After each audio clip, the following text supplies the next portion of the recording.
Dans Hara, centre vital de l'homme, Carl-Fried Graf Durkheim écrit ceci. Dans une réception, un ami japonais me dit « Voyez-vous, chacun des Européens ici présents se tient de telle sorte qu'il doit tomber automatiquement en avant dès qu'on le pousse, même légèrement, par derrière. Tout au contraire, les Japonais ne perdraient pas l'équilibre. Parce que le ventre n'est pas rentré, mais s'épanouit librement et est en même temps renforcé par une légère tension. Les épaules ne sont pas tendues mais relâchées. Toutefois, le tronc a une assise ferme. La position droite ne provient donc pas d'une tendance vers le haut, mais indique l'existence d'un axe qui repose, comme le tronc d'un arbre, sur une base solide et se maintient sans effort à la verticale.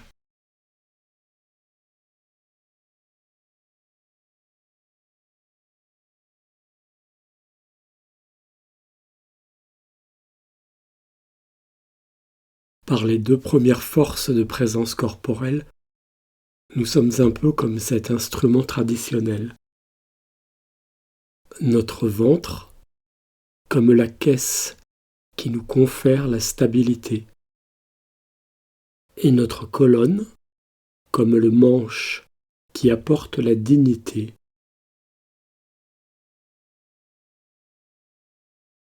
Nous avons vu en détail la construction physique de la verticalité de la posture dans une vidéo précédente. Mais puisque nous sommes un continuum inséparable corps, soma, psychisme, psyché, esprit, pneuma, voyons maintenant ce que signifie la verticalité psychiquement et spirituellement.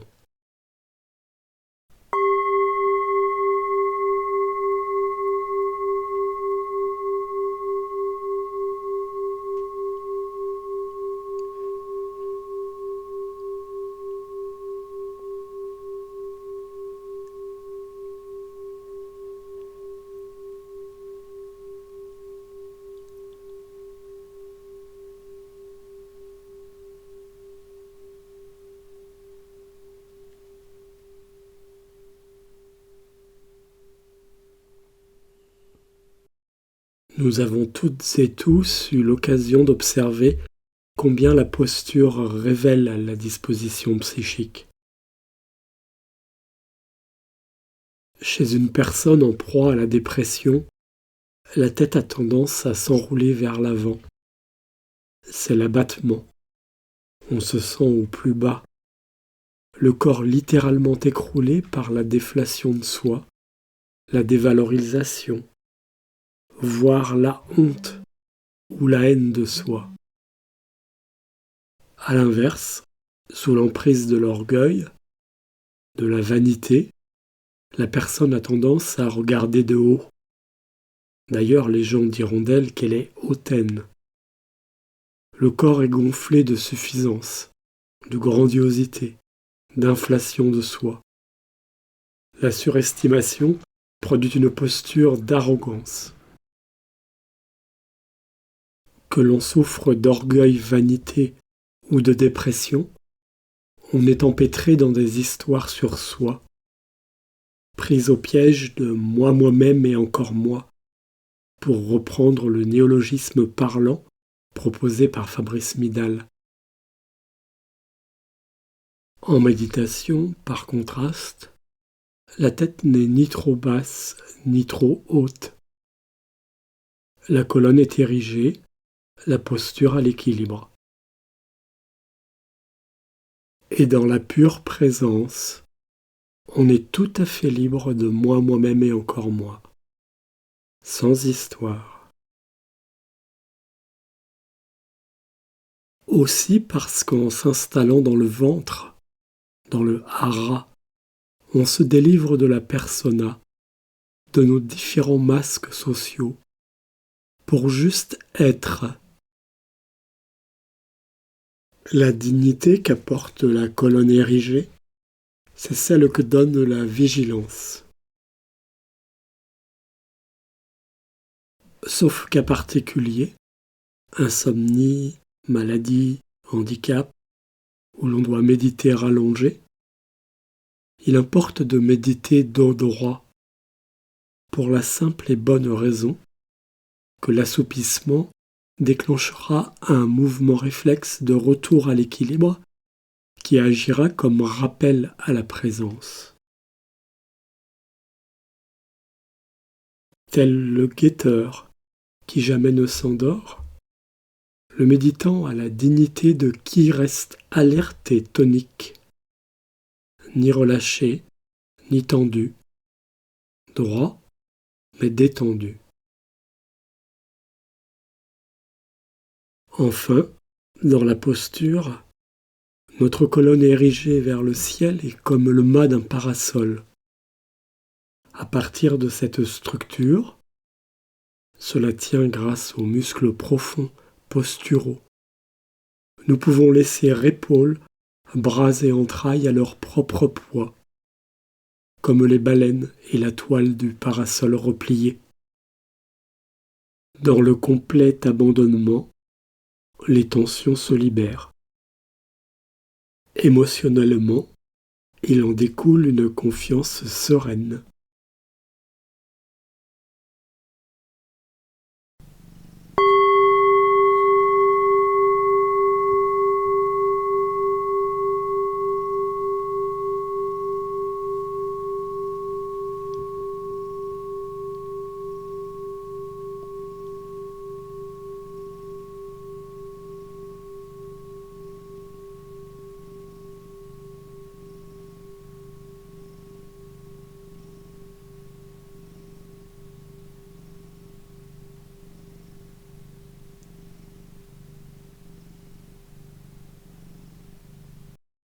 Éric Romeluer écrit dans Les Bouddhas naissent dans le feu.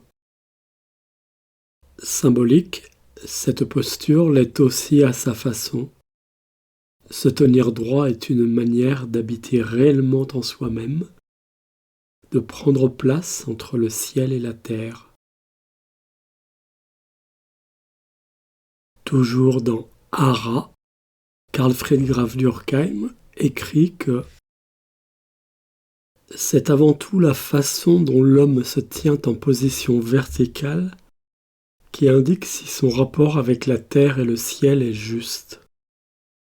C'est comme si l'élan vers le ciel naissait du contact avec la terre, de la sève puisée en elle.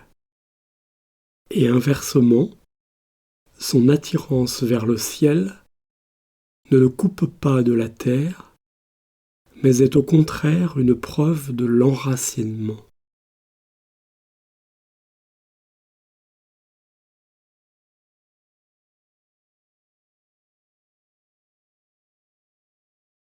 Dans la tradition taoïste, on a toujours considéré l'homme comme analogue à l'arbre, en ce qu'il est comme lui médiateur entre la terre et le ciel.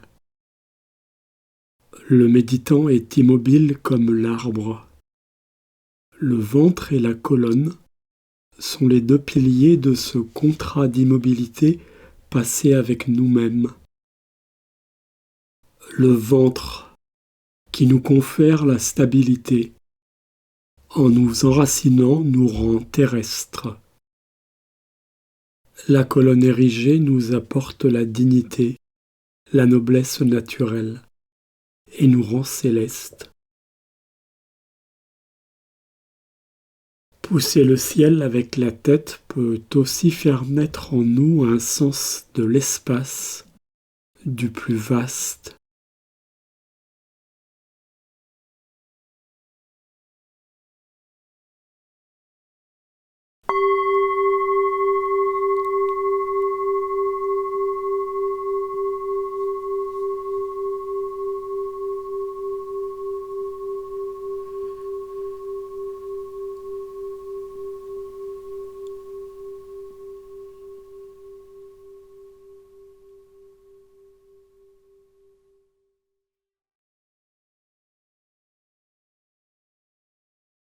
Être reine implique, pour soutenir sa couronne, de s'ériger vers le ciel.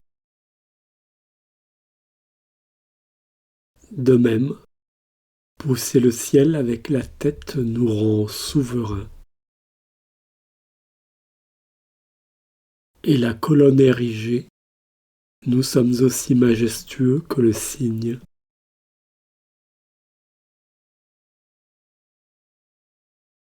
En Asie du Sud-Est, le Bouddha est souvent figuré avec une coiffe qui s'effile vers le ciel.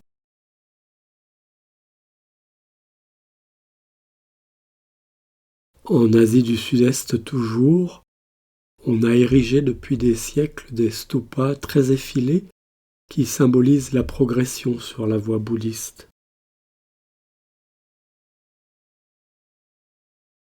Mouvement vers le ciel que l'on retrouve dans les réalisations de beaucoup de traditions spirituelles. Réalisez-vous pleinement que vous êtes une cathédrale.